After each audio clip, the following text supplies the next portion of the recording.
Tuhan sudah mati, dan kitalah yang membunuhnya. Kalimat ini, yang diucapkan oleh Friedrich Nietzsche, sering disalah-tafsirkan sebagai perayaan. Banyak yang menganggapnya sebagai kemenangan atas keyakinan tradisional, sebuah deklarasi tentang kebebasan dari ajaran agama. Namun kenyataannya, ini adalah peringatan, sebuah alarm yang membangunkan kita dari ilusi kemerdekaan yang sejati. Nietzsche bukanlah seorang yang merayakan kematian Tuhan, melainkan dia berduka atas hilangnya pusat moral yang telah menjadi pegangan hidup umat manusia selama berabad-abad. Dengan kematian Tuhan, Nietzsche melihat potensi kehancuran yang tak terhindarkan, di mana manusia akan kehilangan arah, kompas moral, dan jatuh dalam kegelapan nihilisme, di mana segala sesuatu tampak tak berarti. Bagi Nietzsche, ini bukan tentang kebebasan mutlak atau pembebasan dari Tuhan yang opresif, melainkan tentang pengakuan atas konsekuensi berat dari kehilangan sumber moralitas yang telah ada. Ketika Tuhan menghilang, manusia tidak bisa hanya hidup tanpa sesuatu yang lebih besar dari dirinya sendiri sebagai panduan. Peringatan Nietzsche adalah tentang potensi kekosongan yang akan muncul, ruang yang tak terisi, yang akhirnya dapat diisi dengan apa saja, yang mungkin berbahaya, bahkan mematikan. Secara sosiologis dan psikologis, manusia telah dirancang untuk mencari makna dalam sesuatu yang lebih besar daripada dirinya. Ini bukanlah sebuah pilihan, melainkan sebuah kebutuhan dasar. Manusia memiliki apa yang sering disebut sebagai religious instinct, dorongan untuk menyembah, untuk mencari tujuan yang lebih besar, yang tidak dapat diabaikan. Jika institusi agama ditinggalkan, ada lubang besar yang terbentuk dalam jiwa manusia. Lubang yang tidak bisa dibiarkan kosong. Sama seperti lubang yang memiliki bentuk tertentu, lubang ini dalam bentuk spiritual memiliki bentuk Tuhan. Manusia membutuhkan sesuatu yang lebih besar untuk memberi perintah dan arah dalam hidup. Tanpa Tuhan atau struktur moral yang jelas, kekosongan tersebut menciptakan rasa ketidakpastian yang mendorong manusia untuk mencari pengganti. Dalam sejarah, kita melihat berbagai bentuk pengganti tersebut, dari dewa-dewa yang disembah di zaman kuno, hingga ideologi dan negara modern yang membentuk moralitas sosial. Manusia tidak bisa hidup dalam kekosongan. Kita harus menyembah sesuatu.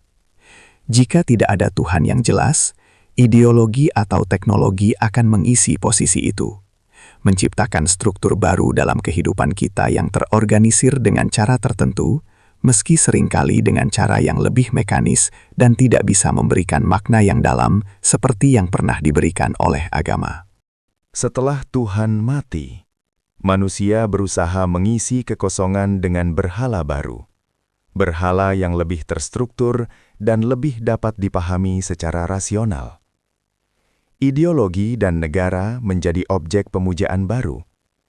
Dalam abad ke-20, kita menyaksikan kebangkitan fasisme dan komunisme, di mana para pemimpin politik dihormati dengan cara yang sangat mirip dengan pemujaan terhadap Tuhan.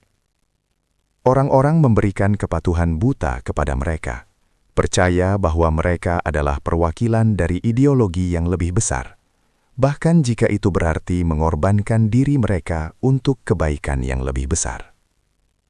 Perang-perang terbesar dalam sejarah, seperti Perang Dunia I dan II, terjadi setelah era pencerahan yang berusaha membebaskan manusia dari tahayul agama. Namun ternyata, pemikiran rasional yang dimunculkan oleh pencerahan juga tidak bebas dari masalah.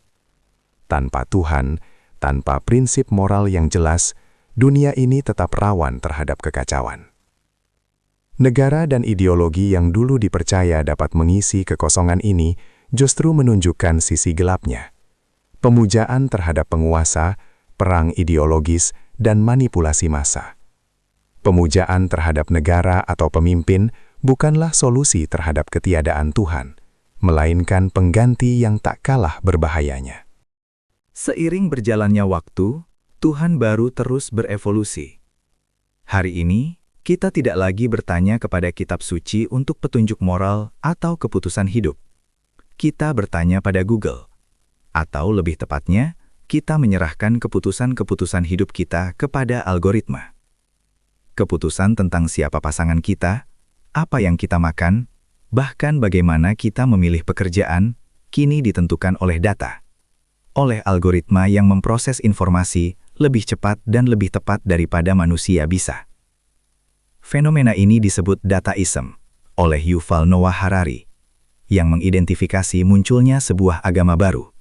Agama yang berpusat pada data, pada teknologi, dan pada sistem yang mengelola informasi. Kita tidak lagi mempercayai takdir atau kuasa Tuhan. Kita mempercayai big data. Data menjadi wahyu baru yang mengatur setiap aspek kehidupan kita. Teknologi kini menjadi Tuhan modern kita, tak terlihat tetapi tak terhindarkan, dan semakin mendominasi segala sesuatu, dari pilihan pribadi hingga keputusan yang lebih besar seperti kebijakan publik. Tantangan terbesar yang ditawarkan oleh Nietzsche adalah pemikiran bahwa manusia belum benar-benar bebas dari Tuhan. Kita mungkin berpikir kita telah mengatasi kebutuhan untuk menyembah Tuhan atau struktur moral yang besar. Tetapi kenyataannya, kita hanya menggantinya dengan berhala baru. Tuhan yang moralistik telah digantikan dengan Tuhan yang mekanistik, baik itu teknologi atau uang.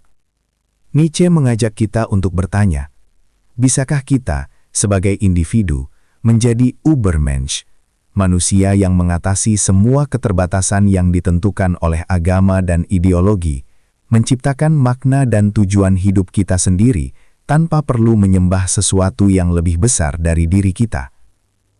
Seiring kita beralih dari satu bentuk pemujaan ke bentuk pemujaan lainnya, kita perlu merenungkan pertanyaan besar ini.